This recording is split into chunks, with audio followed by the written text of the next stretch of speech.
Now, some of you may have watched my video on Hurricane Florence coming just before this, and I want to make sure that although it is September 11th, the first thing I want to do is make sure I got a message out about staying safe, being prepared, the importance of emergency supplies and all the things. Maybe you didn't watch that. If you did, it's on my channel, Timcast News. But today is 9/11, and this video is going to be a bit irreverent, but I did want to point out that, what this day commemorates: the loss of tremendous life, an attack on U.S. soil, the dangers of terrorism, and it's something that we really should never forget. But that being said, I was greeted to this tweet when I woke up, and it's actually from yesterday, but I found it kind of funny. They turned Spider-Man into a damn cop, and it sucks. Okay, Spider-Man has come out for PlayStation. It's a pretty awesome game. I think they do a good job of balancing. It's easy to learn, to get the hang of, but it can be challenging at some times. So I think it's really good. I think the mechanics are pretty fantastic. I really am not a fan of the single arm web slinging. I don't know if you've played it, but you just hold R2 and he just automatically swings. And so it kind of defies physics, but it's a video game. Now, apparently, this Deadspin writer is upset that Spider-Man is a cop. See, in the game, Spider-Man helps the police. He always did. I know that there's, he's a vigilante, so he's often wanted, and he's not supposed to be doing what he's doing. But I'm not a huge comic fan of Spider-Man. But I know that in various depictions, the police ask him for help. Like, it's a normal thing, right? They ask Batman for help. He's not supposed to be doing what he's doing. And in the game, you actually are in constant communication with police and offering them assistance. I thought it was funny when I was playing, because I was like, I knew right away, before this article even came out, that far lefties were going to call it pro-cop propaganda. They're going to be like, oh, they're trying to make the NYPD look good, and the NYPD is oppressive, and they kill innocent people, and they have. But I'm like, dude, it's so much more nuanced than that. And what do you think Spider-Man's going to do? Go after the cops? No, he's gonna aid them even if they tell him to stop, right? So, in any reasonable sense of what a superhero would do, stop crime. And if the police are like, hey, what you're doing is illegal too, he'd be like, okay, well, I will deliver the bad guys to you, but I'm going to keep doing it. You can't stop me. Still kind of aiding the police. There's actually this really funny thing that happened in, I think it was Seattle, because there's a superhero guy named Phoenix Jones or something like that. And he's a regular guy, but he's kind of like, I guess he's a martial artist. I don't know what his deal is, but he's a superhero. He walks around in a costume. And when these Black Bloc protests happened, he was on the side of the police. And so they were like, you're a bad guy, you're a villain, because you're helping the police. And he's like, I'm a superhero. And that's what's really funny about the reality of superheroes. J. Jonah Jameson, in the Spider-Man comic, says Spider-Man is a menace. The things he does encourages more extreme behavior and things of that nature. And there is a real moral argument to say Spider-Man is a bad guy.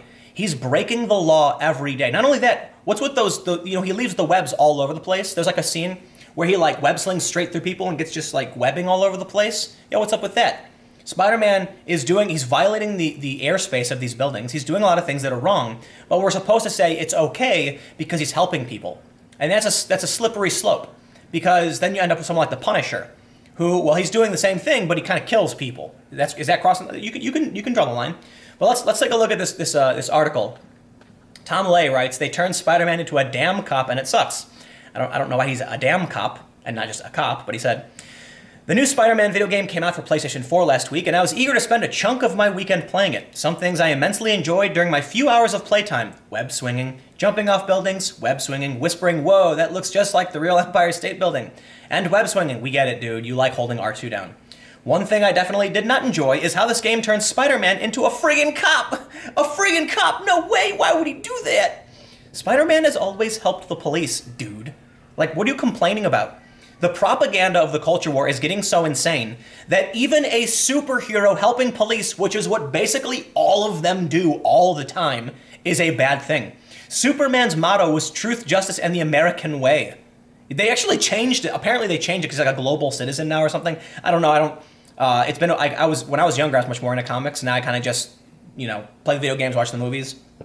But if you're upset that superheroes are helping the police, yeah, you're the one who's changed, not the comic and the games. Superheroes uphold the status quo. It's what they do. right? I guess this guy's upset because the cops are bad people, apparently. Apparently he doesn't understand that, well, yes, there are many bad cops. I believe that there is a bad culture within a lot of police departments. Typically, police are a good thing, right? It's, I have no problem pointing out police violence, police brutality, innocent people being killed, or excessive force. All of those things are bad and should be stopped. But there is an advantage, there's a benefit to having the NYPD have a monopoly on violence. If there wasn't an NYPD, you'd have rival gangs and security factions and things of that nature. But look, the NYPD, yes, they're a massive system, they do bad things, and they do bad things often. It doesn't mean that most of what they do is bad. But they are still beholden to an extent to the American people, and in New York's instance, the citizens of New York, and their funding can be stripped. It's difficult, I understand, but hey, it's better to have a police department that at least has to abide by rules than a mob that can do whatever they want and work by their own rules. At least you have some recourse. So, pros and cons.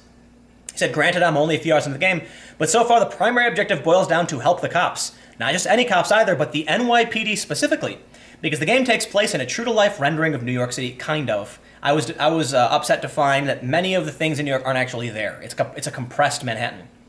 It's dumb to expect video games to be responsible reflections of real life, but it is also impossible for me, at least, to not feel some ickiness about the game forcing me into cahoots with even a fictionalized version of the NYPD, an organization that routinely oppresses some of the most vulnerable residents of the city I live in. The problem that a lot of people have is, let me say this. Maybe in New York, let's do a hypothetical.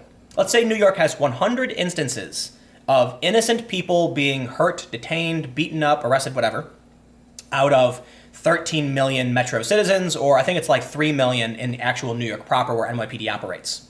Out of the millions of people and the instances the police deal with in the hundreds to thousands, there's going to be a margin of error. And we need our justice system to make sure we protect the innocent from these margins of error.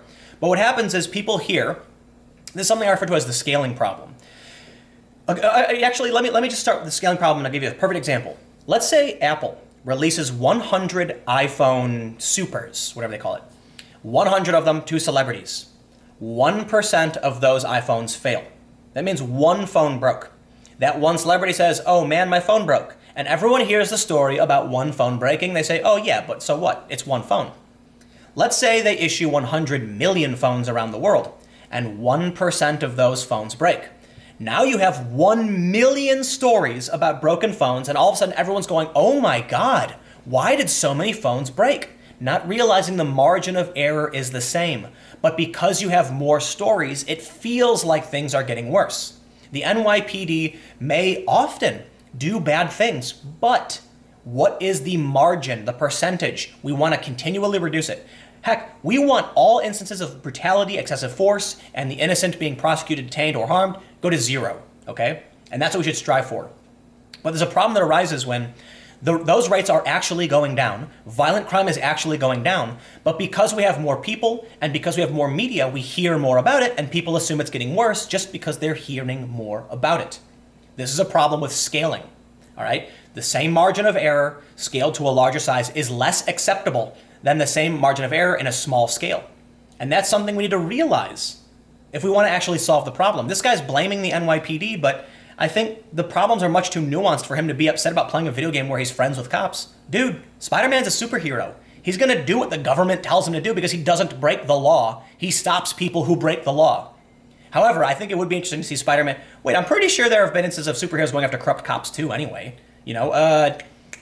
Well, actually, I was going to say Two-Face in The Dark Knight, but, he kind of killed people, so. He says, I'm not grasping for as many straws as it may appear. Spider-Man doesn't just help the cops by catching armed robbers and putting deranged supervillains in jail. He helps them maintain a high-tech citywide surveillance network. One of the ongoing missions in the game is to have Spider-Man repair NYPD-operated surveillance towers that stand atop various buildings throughout the city.